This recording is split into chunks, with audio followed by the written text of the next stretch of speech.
Happy to be joined by new school, but old school, best school because of his old soul heart. Parker Fox joins us each and every Monday around this time.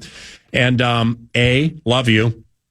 Love you too. B, what's Strictly Hoops guy Joe D doing these days? That's a good question. I saw he was Joe Dewar, right? Yeah, I saw he was just actually watching St. Louis. The Billikens, is that right? Is that their? Yeah. They have a college team. Yeah, they have a good thing going on. Billikens are good? Oh yeah, they have a good thing going on. Billikens ain't been good there. in 30 years. Yeah. Excuse me, hold up.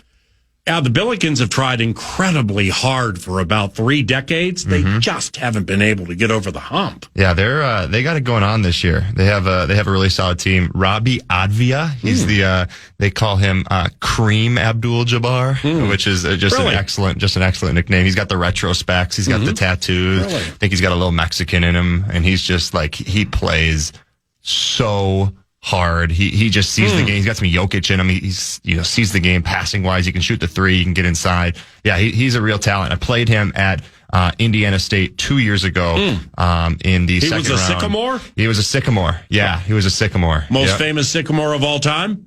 Larry Bird. Yes! So we got to play in that gym. Didn't Indiana State kind of take over kind of the buzz of the tournament? Did they get to the Sweet 16 or something like that? Or because he was, you mentioned that in particular, Robbie something maybe. Yeah, yep. He was kind of the toast of the town for a minute there. Oh yeah, he was, and now St. Louis with him they're first in the A10, so like they're in a position, looking really good. A10, like Temple and UMass, and who else is in that? Like George Washington, Canisius, George Mason, Towson State. Fordham. Yeah.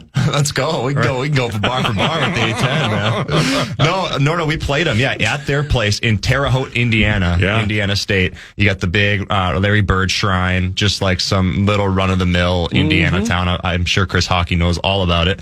But yeah, and they kicked our butts down there. We went into there, and they took it to us, probably beat us by 20. I don't remember the exact score, but just dominated us. And now that whole team and coaching staff moved on to St. Louis, and they got it going on over there. You remember well, you weren't alive then, but have you heard of what Larry Bird's initial nickname was when he came out of Indiana State? Some white something. What do they call him? I don't know. I want you to say it. Oh gosh, and I just want somebody else to say it. I have no idea. All right. Oh, is it Larry Bird? No, Larry Legend. The hick from French Lick. Oh, the hick from French Lick. Yeah, the hick from French Lick. Larry Bird, I'll tell you what.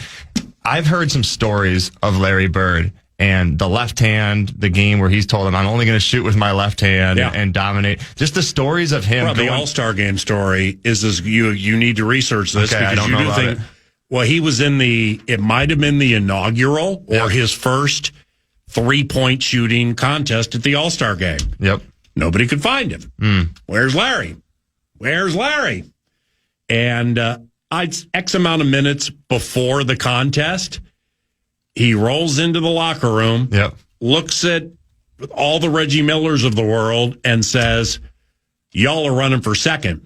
And then just went out and warmed up and won it. Unbelievable. I just to hear the kind of mental approach that he took, and I think he would just take time off in the off season, just go back home and go whatever the heck French Lick is, and go back there and just dominate. I don't know. I just love the story of Larry Bird and everything that he's about, and just his demeanor, his mentality. I think that's something that goes underrated these days. You think it's Strictly Hoops, right? Strictly B-ball, yep. Strictly B-ball. Yep. You think Strictly B-ball guy Joe Dewar? Yeah. Get himself back in the Covenant for a couple of segments, maybe. He loved it, 11:20 today. Yeah, he loved it. I think he would love to come back. We got to get him back. Let's do that. Studio. I might have his phone number. Yeah.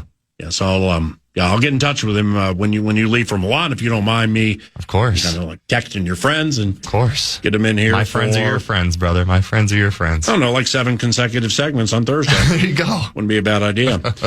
Well, all right. The Wolves sure made a statement against OKC, didn't they? That was, I'm telling you, PA, I've watched a lot of Wolves hoops this year. That was one of the most fun games I've watched all year.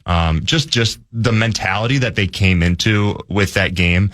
they were not going to be bullied. They were not going to be, it's just one of those old like boxing quotes where it's just like the winner of boxing matches is the one that's always the aggressor, right? Not always, but usually the mentality is, hey, I'm going to come out and we're going to put our foot forward versus playing defense and taking a step backwards. That's exactly what I saw from the Wolves that game.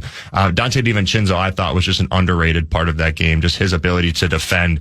I can't remember the exact possession, but got switched on to Shea and just brought the force to him. Got a defensive stop, our ball going the other way, and you could just see the emotion. And I think this game was big for the Wolves, just kind of getting back on track after some of those losses and all these trade rumors and stuff like that, to just know that, hey, who knows what's going to happen trade-wise? Anything could happen, but we're still confident with what we have in this locker room that we can win games and we can find a way to beat the best team in the world, Oklahoma City Thunder.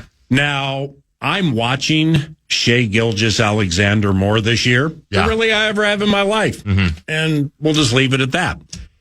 He's not the league's MVP. I don't know who the league's MVP is. It ain't him. I mean, he'll put 50 on you. He'll get to the line 12 times and make 11 of them.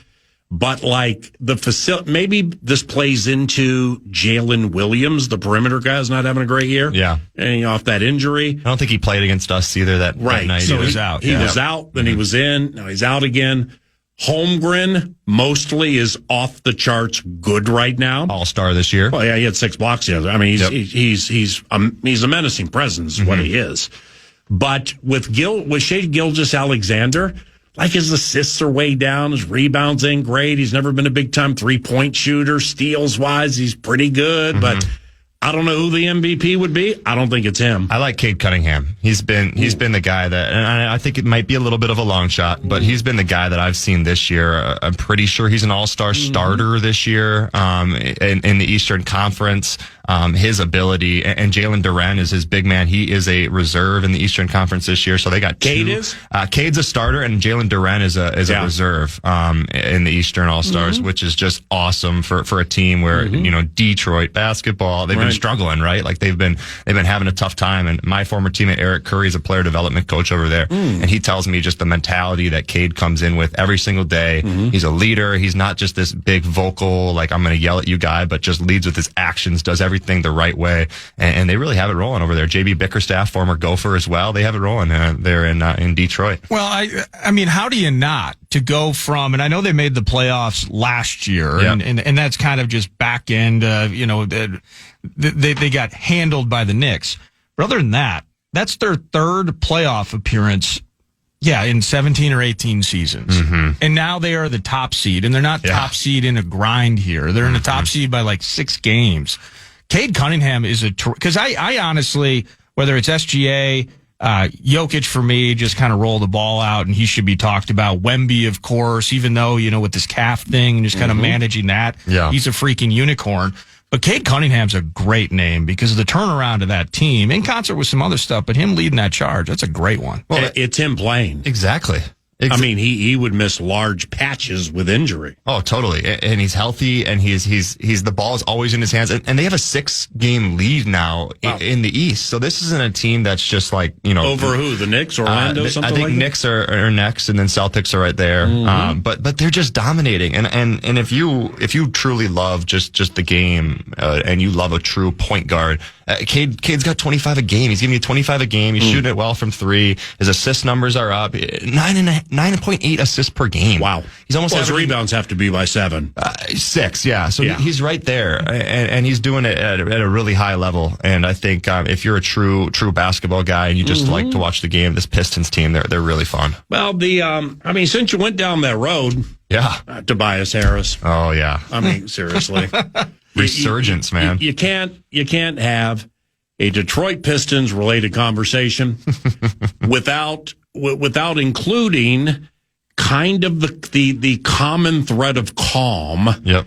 Tobias Harris, he's going to give you 13 and 9 every single game, but you know what? He's going to do it with class. Yep.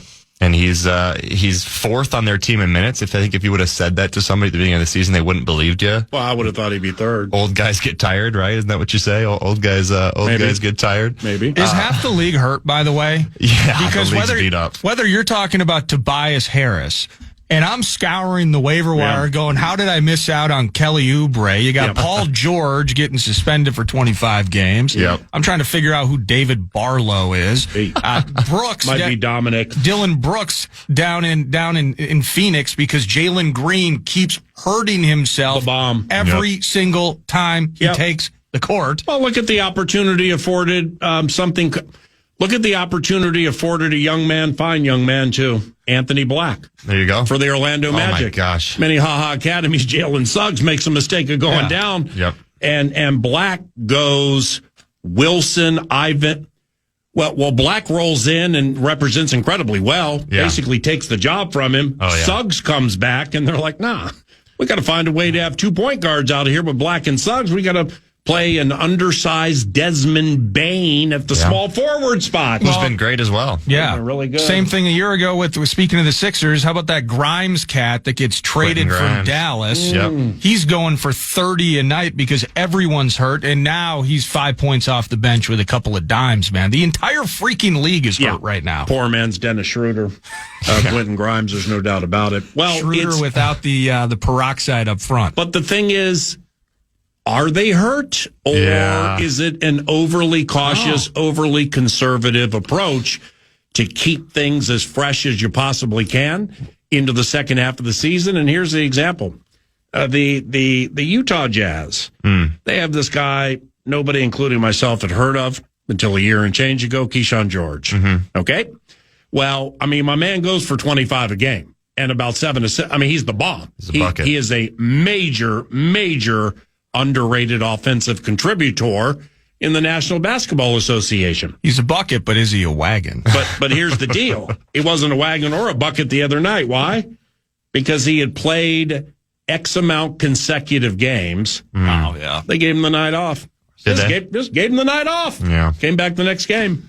Yeah, I watched that game last night, Utah versus Toronto. I've mentioned a couple times my best buddy Jamison Battle plays for the Raptors, and oh my gosh, just an ugly game. One of the worst games I watched in a while. But yeah, he didn't play. Ace Bailey was bad, 30 minutes, 4 points. Walter Clayton, though, trying as hard as he can. I know, 18 minutes there, but is Jamison Battle getting any of those Pirtle minutes? He's not getting too many. Just played 4 minutes last night. Just ran a little stint. But one of those guys. Pirtle's played in 2 months. I know they just don't have a big over there in Toronto. They got no situation. You're starting Colin Murray Boyles at your 5 spot, who was a 3 at South Carolina last year. Yeah, so you're just in a peculiar situation with no big. They bring that Mama Kalashvili off the bench. Yep.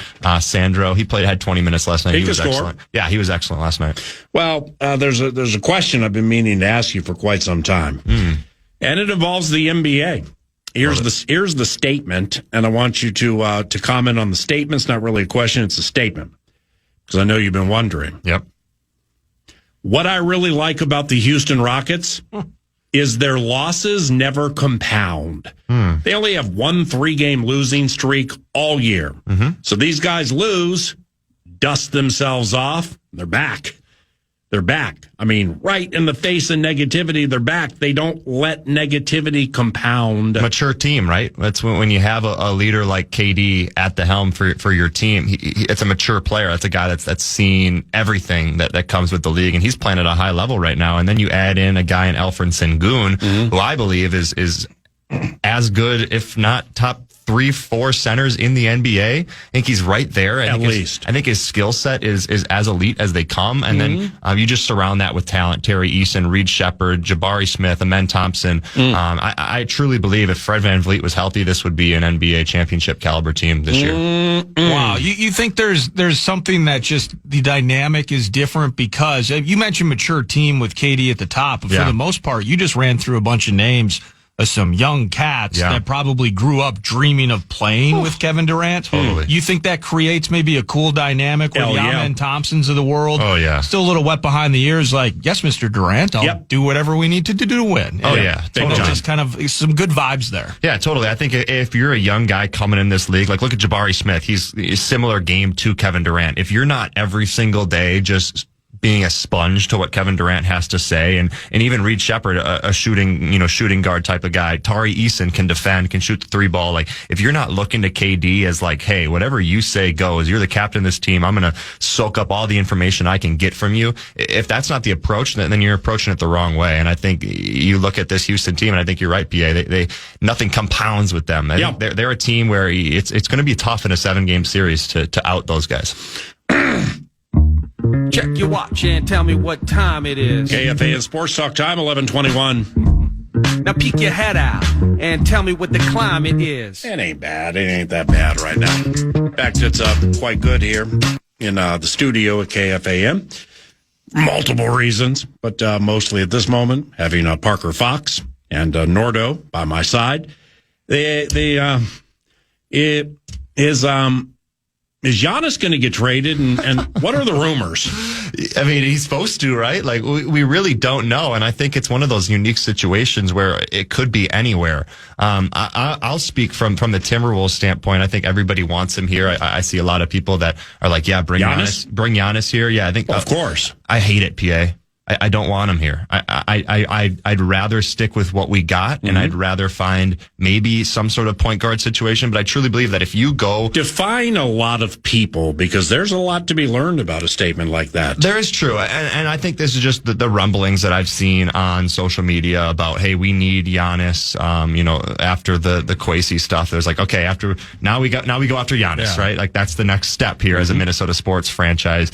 I don't like it. I truly believe that what we have can work if we put it the right way. Yeah. I just think you have to give up too much for Giannis. I don't want to see Jaden McDaniels go. I would hate to do that kind of trade. I would hate to see Naz Reid go as well. So I think it's a situation where you really have to assess, like, what are you looking for right now? I think this is a championship caliber team. Now, what does it take to win a championship? I don't know if adding Giannis is the right piece for that. But wait, the question is not necessarily like, who do the fans want? Yeah. Here, there, and everywhere. Mm-hmm. It's like from a steam standpoint, like Shams and Brian. Yeah, that guy, Brian Windhorst. Yeah, yep. Right, Windy. I mean, are they sharing anything that would be like ear to the ground? Hearing this. I've heard the Warriors a lot. So you got to give up Draymond and or Butler, and Butler's done for the year. ACL, you probably have to go Kuminga too. He wants out of that situation. So I think if there's a team that has the potential, now Steph Curry I think is beat up a little bit, but I don't know if moving Giannis to Golden State is something that Giannis wants either. I don't know if there's a championship road there in the future. I think that's just kind of a neutral move for a guy like Giannis. That sounds ridiculous, right? Yeah. And if you're the Bucks, by the way, and I mean, it's not like I can read Dave Sinekin's mind and all the Bucks loving fans that exist out there from Milwaukee. I want picks, man. Yeah. I don't want to sit there and kind of similarly that's a problem maybe for the Timberwolves. Yeah. At least the way I've looked at it isn't just here's Randall. I've been just throwing names out there, whatever. Randall or Rudy or DiVincenzo. Yep. It's, I got to get this team involved that's going to give me a first for Randall, and then I flip that first to Milwaukee. Or I get 2 firsts for XYZ. Jaden McDaniels kind of feels like that's on the no move side of things maybe, but we'll see. I've gotten farther down the road to agree with you, Parker, from just what we have here in totality versus what it would take to bring Giannis here. Didn't even know that was a thing. That roster would look mighty thin, I think, at the end of that. Yeah. You mentioned Jonathan Kuminga. Yep. In closing for this segment, I don't know about you guys. Yep. I once had a case of Kuminga, and anyway. Check your watch and tell me what time it is. KFAN Sports Talk time, 11:25. Now peek your head out and tell me what the climate is. It ain't hot. I'm Paul Allen. Nordo has some cash to give away. Indeed. The fan wants to give you a shot to win some bonus bucks with the National Cash Contest. Go to KFAN.com, enter the keyword money. You could win some money. Enter the keyword money at the website. The website is KFAN. When do you leave for Milan? Sunday. Fired up. Yeah. Super Bowl Sunday? Super Bowl Sunday. I'm trying to move the flight back. But it's one of those things where it's like, if I'm over in Milan, am I going to stay up till 2 or something in the morning to watch the Super Bowl. I don't know. You will. Probably. You're right, Nordo, because I do think it's going to be an awesome game. I think it's going to be one of the best Super Bowls we've had in a while. Love both these teams. I'm a big Drake May fan. And then you got the whole, you got Boye Mafe, my guy there in Seattle. And then you got the whole Sam Darnold bit. So Patriots, Jack Gibbons. Yeah. Gibbons. That's the guy right there, man. So you got Gophers on both sides. You got talent. I'm looking forward to that game, but, it might have to be on the plane. When flying to Milan, yeah, the assumption is you stop in Amsterdam and that's right. Probably get some time. This show is... And I mean, what a scenic city. I mean, just holy cow. Definitely. I think we got a quick layover in Amsterdam, but rent a bike. It can rent a bike. I heard that's the best thing to do. There are more bikes than people in Amsterdam, I think. Learn to play soccer in wooden shoes. There you go. Yeah. See Quentin Post. Maybe he'll be there. I think he's Pick Dutch. a tulip. Yeah. See a windmill. There you go. Post. If I'm the Milwaukee Bucks and I trade Giannis to Golden State, I'm banging my fist down on that Formica, making sure Quentin Post is part of that deal. Get the big Dutchman. You got to do it, right? Let's go. Yeah. So,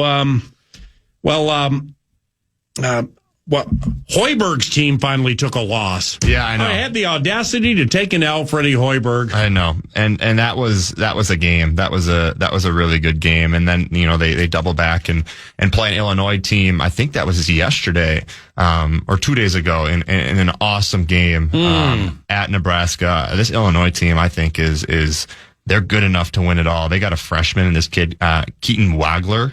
You got to look him up, man. He's going to be a top, I like to say 5, but definitely a top 10 pick in this NBA draft. Went for 49 at Purdue the other day as a freshman, as an 18-year-old. Kid doesn't have a piece of hair on his chin, and he went for 40 and change. I think he went for 49 or 46. Who does he think he is? Jared Allen of the Cleveland Cavaliers? Are you kidding me? 40 in those blocks yesterday. Oh, gosh. Yeah. So I know I like Nebraska's team. PAI really do.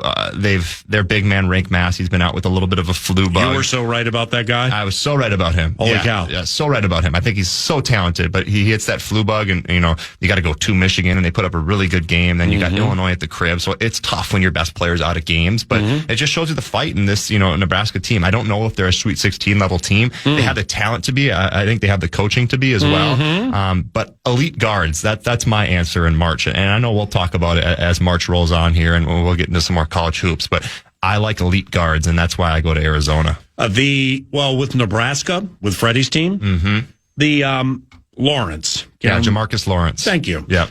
You follow it more closely than me and us. Yep. So maybe this has happened before. Can't say I've ever seen it. Yeah. Had a conversation with Fred Hoiberg a couple of weeks ago that we played on KFAN. Yeah. Lawrence was in the Nebraska Covenant. Yep. Hated it. Left.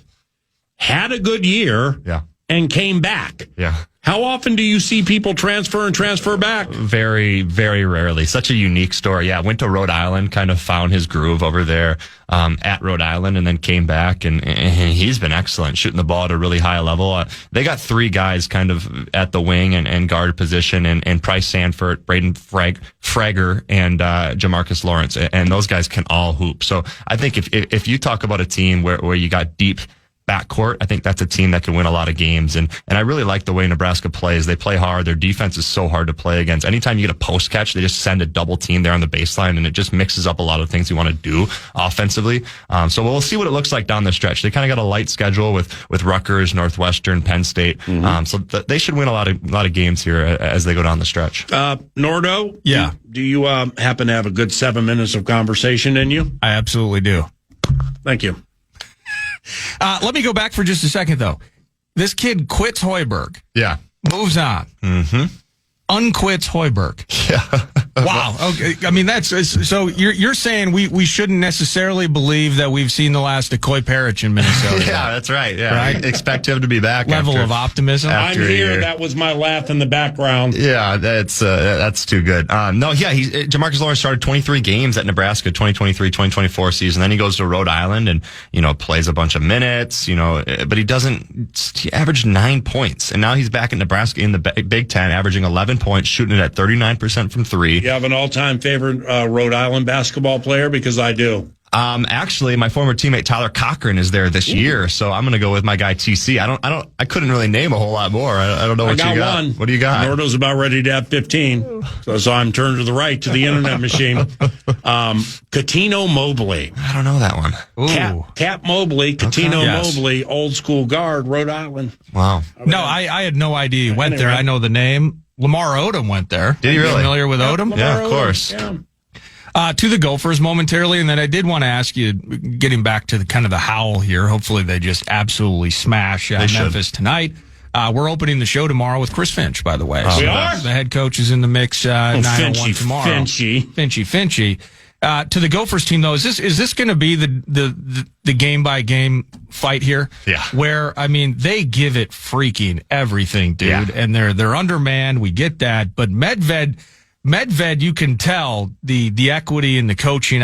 Everything is coming down to the freaking wire. It's just feels like a lack of resources thing right now for the maroon and gold. Yeah, he wants it bad. You can tell. But I think he also understands what he has in front of him. And I think that's something as a coach that's kind of hard to get to, just in terms of, you never want to admit defeat, right? Like, you never want to go into a game and be like, oh, we can't win this game.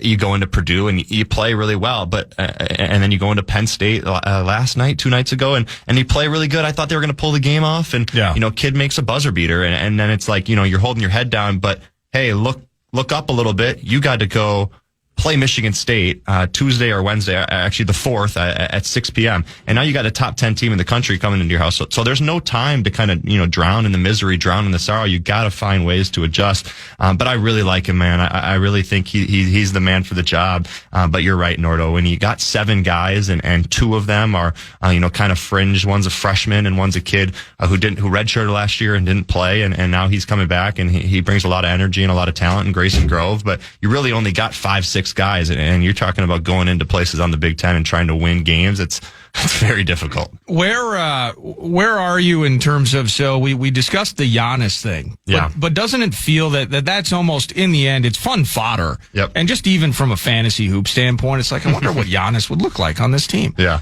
But to that end, we still kind of need that guy that maybe pops off the bench and can play a little point, right? Like, that's still, that has not left your mind. It hasn't left mine in terms of the A topic for this team at the deadline. Well, I think when you go into a year, right, you wanna consider yourself to have your bases covered, right? So if you're the front office, you're looking into the year and you're saying, okay, we got our front court covered with Rudy and Julius, and then we have our guy in our front court off the bench in Naz Reid. Okay, what's our backcourt situation? Well, we got Dante, we got Ant, we got Jalen Clark to play some defense, but where's the next ball handler? Could it be Dillingham? Could it be the age of Mike Conley? And both of those answers have kind of been no. So I think as you adjust into the trade deadline, you have to look at where's your weak link. And I think you're right. It's that extra ball handler. It's that extra point guard type of mentality. I don't know if there is a move out there that makes sense. Like, I don't know if adding a Trey Jones is something that could be interesting, or a Tyus Jones type of situation. I truly believe that, and I mentioned it earlier, I think we have enough. And I think that there's a possibility where we can make it work. So I'm really excited to see what it does look like headed into the trade deadline. All right. To close, what can we do with you in Milan? What can 9 to noon do with you in Milan? Now, here's the deal. The first question, in fairness, needs to be, what are the Power Trips plans with you? Because they get first call on P. Fox, Taylor, and Zumwinkle. Yeah, we haven't even chatted. We haven't chatted it yet. Okay, then go alphabetically here, because we were the first to think about you and bring it up. There you go. So you got Cove, Hockey, Lambert, Allen. A is an Allen. So first. What can we do with you in Milan? Well, whatever makes sense for you guys. I'd love to call in, and whatever's a big word. Yeah, whatever is a big word. But I'd love to keep updates on things that are going on there in Milan. I'm obviously watching Wolves back here at home, watching the Super Bowl, and watching my Gophers. I'm more talking about, like, there's a chance you run into. It's true. Eddie the Eagle. Snoop Dogg. Or there's a chance you run into rolling down the street with Snoop Dogg, sipping on and juice, laid back. But we got Taylor. Yeah. We got Zumwinkle. Yeah. We have Abby Murphy. That's right.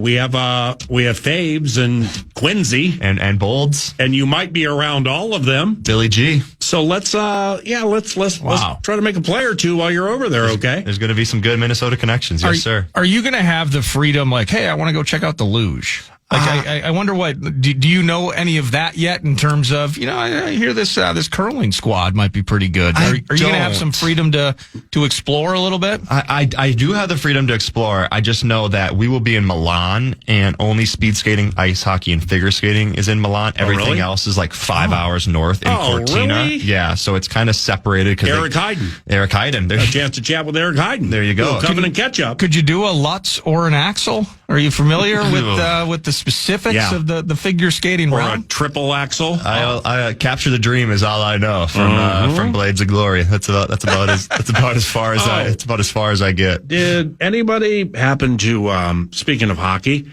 So we have like the Miracle. Yeah. The new doc. Oh yeah. Did you watch it? Phenomenal. Oh, I gotta watch it. It is so cool. Yeah. Going behind the scenes with these kids and like your guy Kurt Russell did a great job in the movie The Miracle. Yeah. Fantastic. I can see why they used Kurt after seeing some of this Herbie behind the scenes stuff. Yeah. That documentary that I watched somewhere within the last 10 days on Netflix. Yeah. Holy cow, was that good? Yeah, I think Mike Eruzione commented on it, and he said it's even better than the Miracle movie, which the Miracle movie is a top 10, 15 movie Big for time. me. I absolutely love it. Well, we'd like to call you frequently. Of course.